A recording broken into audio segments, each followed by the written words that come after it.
എൻ്റെ പേര് റഹ്മാൻ പത്രിപ്പാല എന്നാണ്. എൻ്റെ സ്ഥലം പാലക്കാടാണ്. ഞാൻ 22 വർഷമായിട്ട് ഈ ലോറി മേഖലയിൽ ഇപ്പോൾ വർക്ക് ചെയ്തുകൊണ്ടിരിക്കുകയാണ്. അതിൻ്റെ ഇടയിൽ ഒരു 9 വർഷം ഗൾഫിലായിരുന്നു. അതിനുശേഷം ഈ മേഖലയിലുണ്ട്. ഇപ്പോൾ ഈ അപകടത്തിനെ പറ്റിയിട്ട് പറയുകയാണെങ്കിൽ ഞങ്ങളെ നാട്ടിൽ നിന്ന് ലോഡ് കയറ്റി പുറപ്പെട്ട് കഴിഞ്ഞാൽ ഒന്ന് ഈ കർണാടകയിൽ വന്നാലാണ് ഞങ്ങൾക്ക് ശുചിത്വമായിട്ടുള്ള വെള്ളം കുടിക്കാനുള്ള വെള്ളമൊക്കെ അവിടെ കിട്ടും. ചില ടൈമിൽ നമുക്ക് അവിടുന്ന് ഭക്ഷണം കഴിക്കാനുള്ള സൗകര്യവും കാര്യങ്ങളൊക്കെ ഉണ്ട്. അപ്പോൾ അവിടുന്ന് വിട്ട് കഴിഞ്ഞാൽ പിന്നെ അങ്കോള വിജയേട്ടൻ്റെ കടയിലാണ് ഞങ്ങൾ നിർത്താറ്. ഇവിടുന്ന് പോയി കഴിഞ്ഞാൽ പിന്നെ ഞങ്ങൾക്ക് നിർത്താനോ കുളിക്കാനോ യാതൊരു സംവിധാനം ഇല്ലാത്തൊരു മേഖലയിലാണ് ഞങ്ങളിന്ന് ജോലി ചെയ്തുകൊണ്ടിരിക്കുന്നത്.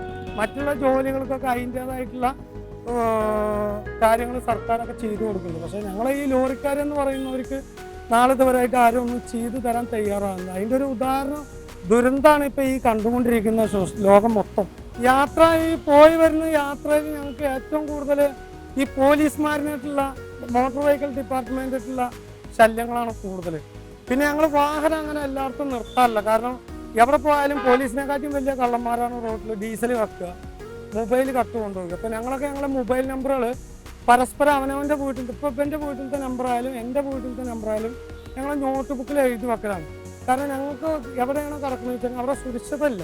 ഞങ്ങളെ മൊബൈൽ നഷ്ടപ്പെട്ടു പോവാം, ബാഗ് നഷ്ടപ്പെട്ടു പോവാം, ഡീസൽ നഷ്ടപ്പെടുന്നുണ്ട്, ബാറ്ററി നഷ്ടപ്പെട്ടു പോകുന്നുണ്ട്. സ്റ്റെപ്പിന് ഇപ്പോൾ കഴിഞ്ഞ ആഴ്ച മറ്റേ ബോംബെയിൽ വെച്ചിട്ട് ലോറിയുടെ സ്റ്റെപ്പിന് അടക്കം ഊരിയിട്ട് പോയിട്ടുണ്ട് കഴിഞ്ഞ ആഴ്ച. എൻ്റെ സഹപ്രവർത്തകൻ ഇപ്പോൾ ബോംബെയിലുണ്ട്. അവൻ്റെ ലൈസൻസ്, ATM, പാൻ കാർഡ്, പണം, ഈ ബാഗ് അടക്കം എടുത്തിട്ട് കഴിഞ്ഞ ആഴ്ച എടുത്തിട്ട് പോയി.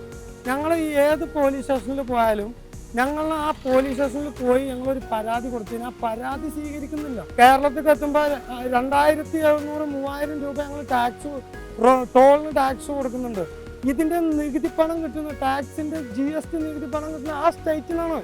ആ സ്റ്റേറ്റിന് ഞങ്ങളോടൊരു ഉത്തരവാദിത്തമില്ല. ഇപ്പം എൻ്റെ ഈ വാഹനത്തിൻ്റെ ഓണർ എന്നോട് പറഞ്ഞെന്താണെന്നോ, ഇനി നിങ്ങൾ ലോങ് പോകണ്ട, ഈ 10-32 ലക്ഷം ഉറുപ്പ്യൻ്റെ വണ്ടി കൊണ്ട് നിങ്ങൾ ഇനി ലോങ് പോകണ്ട, ഇവിടെ എന്തെങ്കിലും കറന്നിട്ട് തിരിഞ്ഞോളൂ, അതിൻ്റെ റെക്കോർഡ് പണി ഞങ്ങൾക്ക് തരാം. കാരണം ഇത്രയും വലിയ റിസ്ക് എടുക്കാൻ വയ്യ. കാരണം ജനങ്ങളിത് കണ്ടുകൊണ്ടിരിക്കുകയാണ്. ഇനി ഈ മേഖലയിലേക്ക് പുതിയ ആൾക്കാർ വരില്ല. കാരണം ഡ്രൈവർമാരുടെ ദുരന്തമാണ് ഇപ്പോൾ ഒരു ആഴ്ചയായിട്ട് നമ്മളെ സോഷ്യൽ മീഡിയ കാണിച്ചുകൊണ്ടിരിക്കുന്നത്. എൻ്റെ ഒരു സഹപ്രവർത്തനം 2 കൊല്ലം മുമ്പ് വെച്ചിട്ട് ഇവിടെ നമ്മളെ മാണ്ടിയിൽ വെച്ചിട്ട് കുത്തി കൊലപ്പെടുത്തിയെടുത്തുനിന്ന് നീച്ചു വന്നിട്ടുള്ള വയനാട്ടിലെ ഷമീർ എന്ന് പറയും എൻ്റെ സഹപ്രവർത്തനാണ്. ഇപ്പം അവൻ ജീവിച്ചിരിക്കുന്നുണ്ട്. അർദ്ധരാത്രി ഒറ്റക്ക് ലോറി കൊണ്ട് പോയതാ. അവനെ കത്തി കൊണ്ട് കുത്തി അവൻ്റെ കയ്യിലുള്ള പൈസ എടുത്തിട്ട് പോയി. എന്തിനാ അങ്ങോട്ടൊക്കെ പോകണം? നമ്മളെ കേരളം, കണ്ണൂർ നടന്നില്ല, നമ്മളെ സംസ്ഥാനത്ത് നടന്നില്ല, ആയൂര് നടന്നില്ല. ഇതിൻ്റെ ഒരു സഹപ്രവർത്തകൻ ഇതേമാതിരി മണ്ണിടിച്ചൽ ദുരന്തത്തിൽ കളമശ്ശേരിയിൽ 2020 മണ്ണിടിഞ്ഞിട്ട് ബാത്റൂമിൽ പോവാൻ മണ്ണിടിഞ്ഞു. അവൻ അതിൻ്റെ ഉള്ളിൽപ്പെട്ട് മരണപ്പെട്ടു. പിന്നെ ഇത് നടക്കുന്നത് 16-ാം തീയതിയാണ്. 17-ാം തീയതി മീഡിയകൾ പുറത്തു പറഞ്ഞു. 18-ാം തീയതി മുതലാണ് രൂക്ഷമായിട്ടുള്ള തെരച്ചിൽ നടത്തുന്നത്.